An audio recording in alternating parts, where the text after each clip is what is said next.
ये जो स्पर्श दर्शन बोलते हैं, ये सुबह साइंस जैसे भीड़ होगी वैसी होगा दर्शन करो। दोस्तों यहाँ आरती चालू हो चुकी है। बस चाय पीने के साथ में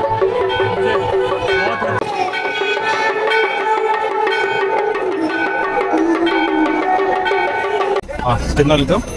50-60 kg का 8-9 अच्छा देखो। और यहाँ पे इसकी खास बात, सब लोग इस पानी को पी रहे हैं और मैं भी इसमें मुँह धोते से पीने वाला हूँ। बहुत चिल्ड पानी है ये। सीधे पहाड़ों से लुढ़क कर आते ये सफ़ेद मोती जब आपके गले से होके आपके शरीर से मिलते हैं तो पता चलता है क्या है प्रकृति।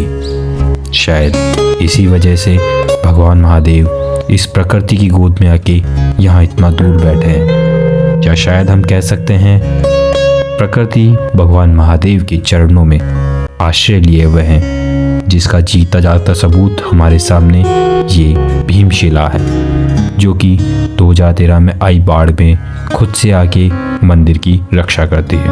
बाकी आप बाबा भैरवनाथ जी को तो जानते ही होंगे, जो कि हमेशा यहाँ उपस्थित है इस जगह की रक्षा के लिए। हर हर महादेव। मंदाकिनी नदी के किनारे किनारे श्रद्धालु इस प्रवेश द्वार से होके प्रकृति से प्रेरित होने के साथ ही इन घुमावदार और खतरनाक रास्तों से होने के बावजूद भी क्या अपने मन में लिए बाबा केदार के पास जाते हैं। वो कुछ और नहीं, बस उनके चरणों में आश्रय पाना है, प्रकृति की तरह ही। कहा जाता है शंकराचार्य जी, जिन्होंने केदारनाथ को आध्यात्मिक का केंद्र बनाया और पुनर्निर्माण किया, उन्होंने अपना शरीर यहीं पीछे मंदिर के त्याग किया था। जैसे शायद इन्हें भी पता हो कि मोक्ष का स्थान कहीं है तो वो है सिर्फ केदारनाथ। गुड मॉर्निंग दोस्तों, फाइनली वो दिन आ गया है और अब हम 4 बजे उठ के अपने रजिस्ट्रेशन को वेरीफाई कराने के साथ ही हम जवानों ने अपने हाथ में लाठियाँ ले ली है, ताकि हम जब चढ़ाई करेंगे तो ये हमारी उसमें हेल्प करेगी। 1.5 किलोमीटर पैदल चलने के बाद में टैक्सी स्टैंड से 50 रुपये दे के हम पहुँच चुके हैं गौरीकुंड, और अंधेरे में बैठे थे, उजाले में बाहर निकल के अपना सफ़र हम आज शुरू करने वाले हैं यहाँ मंदाकिनी नदी के किनारे किनारे। 15 किलोमीटर के इस आधे घंटे के सफ़र को करने के साथ एक छोटी सी वॉक करने के बाद आप पहुंच जाते हैं गौरीकुंड के लिए, जहां से पैदल मार्ग शुरू होता है। पैदल मार्ग के सीधे हाथ की तरफ से जो ये रास्ता जाएगा ये पहुंचता है गौरीकुंड के लिए, जहां से यात्री अपनी स्नान करके यात्रा को प्रारंभ करते हैं। ये भी एक कुदरत का करिश्मा ही है, जिसमें एक तरफ तो तप्त कुंड है और दूसरी तरफ पहाड़ों की बर्फ़ की चट्टानों से पिघल कर आता ये ठंडा पानी।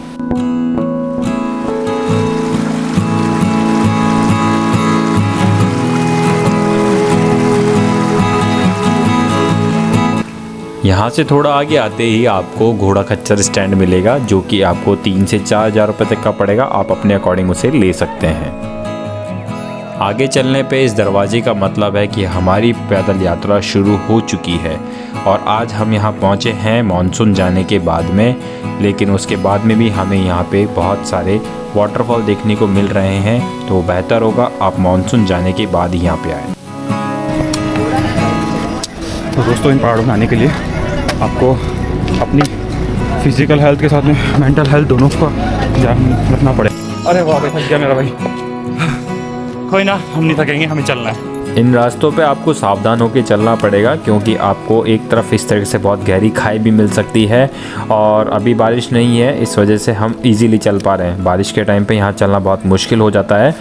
तो ठीक है, गौरीकुंड से 2 किलोमीटर आगे आते ही आपको एक इमरजेंसी हेलीपैड वाली जगह मिलेगी, जिसे लोग एज ए व्यू पॉइंट और एज ए रेस्टिंग पॉइंट भी यूज़ करते हैं, जिसकी दूसरी तरफ एक बहुत गहरी खाई है। और वहाँ सामने कुछ आपको बर्फ़ के पहाड़ दिख रहे होंगे, वहाँ है बाबा केदार, जहाँ हमें चलना है।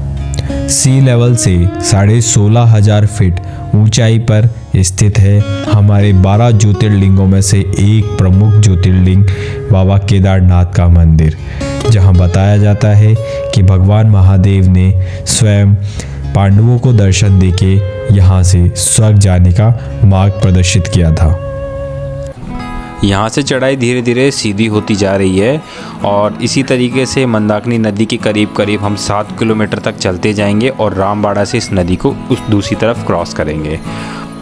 यहाँ तक ट्रैक करते करते ये बात समझ में आ चुकी है कि अपने शरीर का ध्यान रखना चाहिए, तभी आप इस तरह के ट्रैक कर पाएंगे। वरना एक टाइम के बाद में समय रहता है अगर ये सब नहीं किया तो सिर्फ आपको दूसरों की तरफ देखना होगा कि कैसे हम ये कर पाएंगे।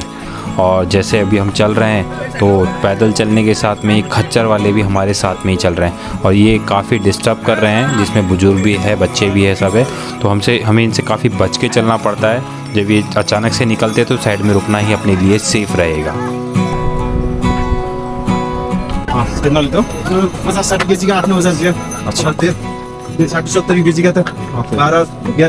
उत्तराखंड का रास्ता है भाई, अच्छा कर लो। आज आप अच्छे होटल में बोले तो दारू भी पिला देते। अरे नहीं यार भाई, पुण्य कमा रहा है, कमाने तो यार इतने लोगों का पढ़ाई सबसे बड़ी बात तो भक्त को भगवान से मिलाना है, काम तो वही कर रहे हैं। चलो बढ़िया है, बढ़िया, बेस्ट ऑफ लक भाई, करते रहो। ये ट्रैक चाहे आपको जितना भी थकाए, पर यहाँ के नेचर के जो नज़ारे हैं ना, आपकी बॉडी में एक्साइटमेंट लेवल बढ़ाने के साथ में ही एनर्जी लेवल बढ़ा देते हैं, जिससे और आगे बढ़ने का मन करता है कि और आगे चलते हैं, कुछ और नया देखने को मिलेगा। और इतना चलने के बाद में हम पहुँच जाते हैं जंगल चट्टी, जहाँ आपको काफ़ी बेहतर ऑप्शन मिल जाएंगे नाश्ता, खाना और रुकने के लिए। तो दोस्तों यहाँ पे चल रही है भाई लोग की पहाड़ वाली नदी वाली, और देखो इन्होंने क्या लोकेशन चूज़ करी है इसके लिए।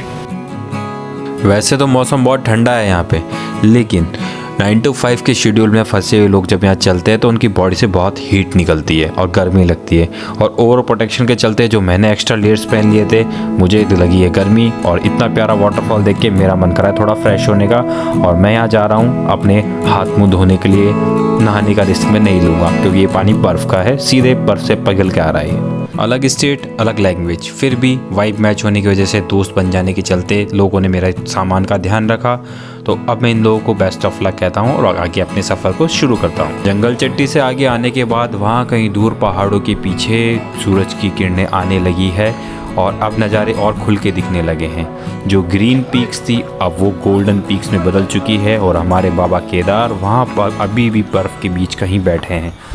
कहा जाता है कठोर प्राकृतिक स्थिति के बाद केदारनाथ मंदिर का पुनर्निर्माण आदि शंकराचार्य जी ने ही करवाया। 4 धाम यात्रा की परंपरा स्थापित करने वाले शंकराचार्य जी ने यहीं तप किया और समाधि भी ली, और उनकी विशाल प्रतिमा आज भी यहाँ स्थापित है, जो सभी भक्तों को संदेश देती है कि जहाँ महादेव है वहाँ ज्ञान और भक्ति का दीपक कभी नहीं बुझता है।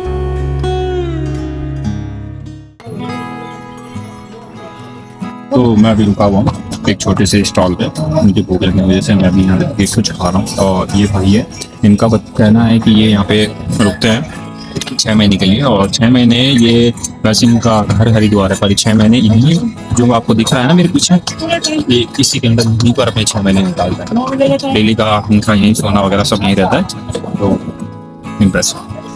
हर 200-300 मीटर की दूरी पर यहाँ पर इस तरीके से पानी पीने के लिए घोड़े खच्चरों के लिए बना हुआ है।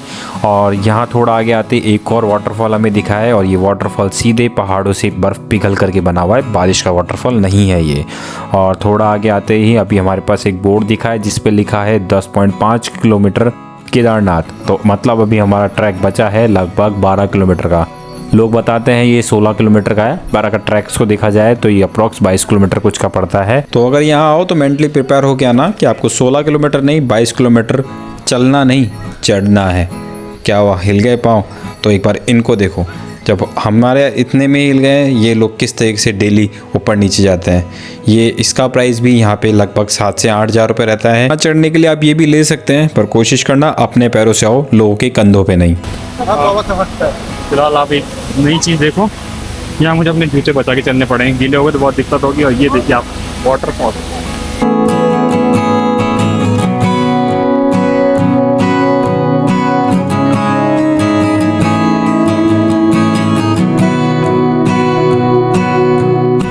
तो अभी हम लगभग 8 किलोमीटर चलने के बाद में पहुंचने वाले हैं रामबाड़ा, जहां एक ब्रिज बना है जो मंदाकिनी नदी के ऊपर से हमें दूसरी तरफ लेके जाएगा। 2013 की आई बाढ़ में सबसे ज़्यादा जिस जगह नुकसान हुआ वो यही जगह थी। रामबाड़ा एक जगह नहीं, एक याद है, जहां पहाड़ों ने अपनी शक्ति दिखाई और इंसान ने अपनी आस्था। इस पे से गुजरता हर सफ़र याद दिलाता है कि ज़िंदगी कभी भी पलट सकती है, तो चाहे जीवन हो या ट्रैक, संभल के चले। दोस्तों अभी आप लोगों को मैं कुछ दिखाता हूँ, ये आपको मुझे दिखाएंगे सर कितना वजन उठाया। तो मुझे अभी इनके बारे में पता किया कि भाई हम जयपुर वालों के तो L45 हमेशा लगा ही रहता है। तो इन लोगों के भाई सर्वाइकल कैसे सेफ है अभी तक। तो एक दोस्त ने बताया मुझे कि भाई इनका पशुपतिनाथ जी का वरदान है समथिंग लाइक नेपाल के अंदर। तो इस वजह से इनका अपर बॉडी का जो ये स्कल एरिया, इसका स्पाइन एरिया, ये सारा काफ़ी टफ है, तो इनको कोई प्रॉब्लम नहीं होती है। समझदार हो तो इशारा काफ़ी है। एक ही फ्रेम में अलग अलग जानवर, अलग अलग इंसान। अब कुछ कहूँगा तो विवाद हो जाएगा, तो आप खुद से डिसाइड करें कौन जानवर है कौन इंसान। जितने भी झरने रास्ते में आए सब पे थोड़ा थोड़ा मैंने अपने हाथ पाँव पे, चेहरे पे पानी डाला है, जिससे मैं अभी तक चल पा रहा हूँ। सच में बहुत चिल्ड पानी है, मज़ा आ रहा है। तो चलो इसमें भी कर लेते हैं। देखो भाई यहाँ पे इसकी खास बात, सब लोग इस पानी को पी रहे हैं और मैं भी इसमें मुँह धो के इसे पीने वाला हूँ। बहुत चिल्ड पानी है ये, तो आओ ठंडा हो गया। बहुत चिल्ड पानी, मेरा हाथ पूरी तरीके से ठंडा हो गया।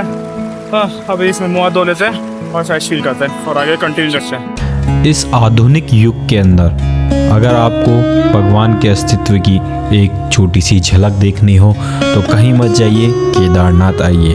यहाँ मिलेगी आपको एक भीमशिला। 2013 में पहाड़ों में जब बादल फट पड़े तो तेज भाव से आते पानी और मलबे से मंदिर को बचाने के लिए भीमशिला खुद आके खड़ी हो गई। रास्ता लंबा है और मुश्किल भी, सांसें फूलेगी, कदम भारी होंगे, पर याद कर अपने बचपन के वो दिन जब सोचा था कि उस पहाड़ की चोटी पे क्या है। तो यही है हमारा वो पल जब हम जाके देखेंगे कि उस चोटी पर क्या है। तो 6 करोड़ से अपना ट्रैक पूरा करने की कोशिश कर रहा हूँ। भाई साहब जबरदस्त प्यास लग रही है, बार बार मुँह सूख रहा है। हाँ, पानी मांग रही बॉडी, सबकी पुंगी बच चुकी है भाई, मान गए। वो बोला तो बताया था ना उस भाई ने, तो दाग में सब शून्य हो जाता है। भाई साहब जयपुर वालों या माइनस में चले जाओगे, ये कहानी यहाँ की। इस चीज़ पे ध्यान रखना। और ये घोड़े वाले बाकी जो पैदल चल रहे हैं उनके ऊपर में प्रॉब्लम क्रिएट कर रहे हैं, ये आप देख सकते हो। अरे यार क्या कर रहे हो तुम? अरे ये गिरा के मानेंगे यार, निकलने दे भाई लोग, बहुत रिस्की है और कुछ नहीं। ये घोड़ों के साथ में अपना कोऑर्डिनेशन बैठाने में बड़ी दिक्कत आ रही है। 16 किलोमीटर चलने के बाद मंदिर अब बचा है सिर्फ 4 किलोमीटर, पर बहुत थक गए यार, थोड़ा रेस्ट तो बनता है। कैसे जैसे मंदिर तक पहुंचने के बाद मंदिर के राइट साइड से ऊपर की तरफ एक रास्ता जाता है जो पहुंचता है बाबा भैरवनाथ के पास। इस 1-1.5 किलोमीटर की ट्रैकिंग के दौरान आप वहां एक अलग दुनिया का अनुभव कर सकते हैं इन बड़े बड़े पहाड़ों के साथ। और सब तो नहीं, पर कुछ पहाड़ जीत लेने का प्राउड भी खुद पर बनता है।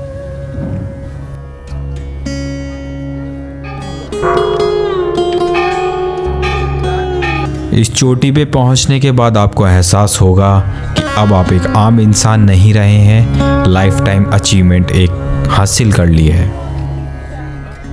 तो मैंने यहाँ पे एक 10 मिनट की पावर नैप ली अपनी, तो मेरी बॉडी ऑलमोस्ट 90% डिस्चार्ज हो चुकी है और मुझे अभी वहाँ जाना, देखा आपको दिखाता हूँ।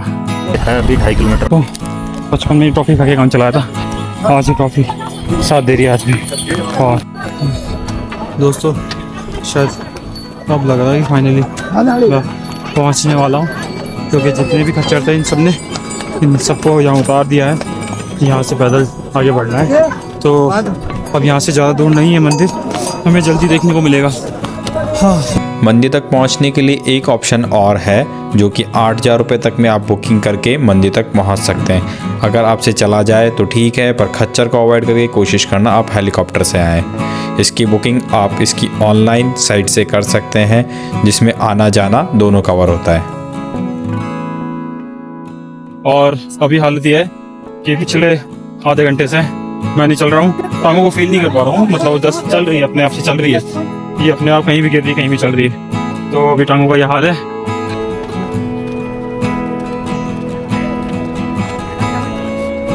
बैंड हो चुकी है अच्छी खासी और मैं ऑलमोस्ट पहुंच चुका हूँ। और ये है ओम और इसके जस्ट अपोजिट में है मंदिर।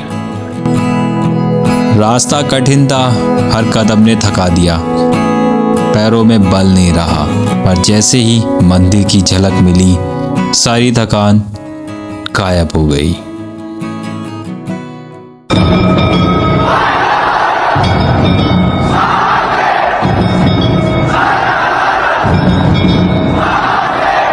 और दिन भर की इस चढ़ाई के बाद थकान से चूर होके हम तो फैल गए हैं महादेव के चरणों में।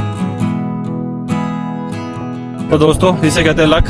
आप अगर अच्छे मन से आते हो तो आपके लिए चीज़ें बनती जाती है।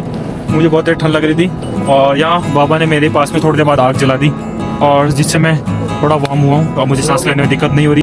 और ये चाय मुझे बाबा जी पिला रहे।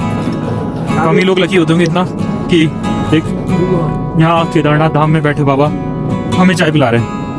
हाँ हम लकी हैं। दोस्तों यहाँ आरती चालू हो चुकी है और चाय पीने के साथ में मुझे बहुत अच्छा लग रहा है। दोस्तों मैं अपनी फीलिंग्स अभी एक्सप्रेस नहीं कर पा रहा हूँ और अभी जो आपको घंटों की आवाज़ सुनाई दे रही है और जो ये माहौल बना हुआ है ये सच में बहुत एनर्जेटिक माहौल है। गूज़बम्प्स दे रहा है ये गूज़बम्प्स। एक बार लाइफ में इसको एक्सपीरियंस जरूर करना चाहिए। विदाउट से एक्सपीरियंस आप समझ नहीं पाओगे क्या है आपके हाथ में। दोस्तों हम सबके जीवन में एक बार वो पल ज़रूर आता है जब हमारे मुंह से निकलता है कि काश ये पल यहीं थम जाए, पर वो पल नहीं थमता है।